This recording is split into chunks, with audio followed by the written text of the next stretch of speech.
How we doing, folks? Brand new carrier package units. I know a lot of people are always scared of that blade and you gauging up. Now they went plastic. They went plastic all over the fucking place.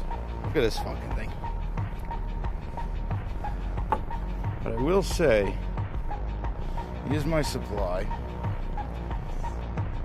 Just looking at it, which direction this needs to spin to pull air through. I would think a scooping motion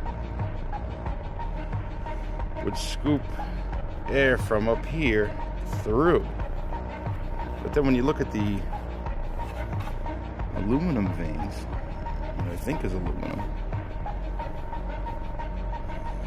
yeah, that kind of makes sense. Or does it go this way? I'm not sure. What do you guys think? Fuck yourself.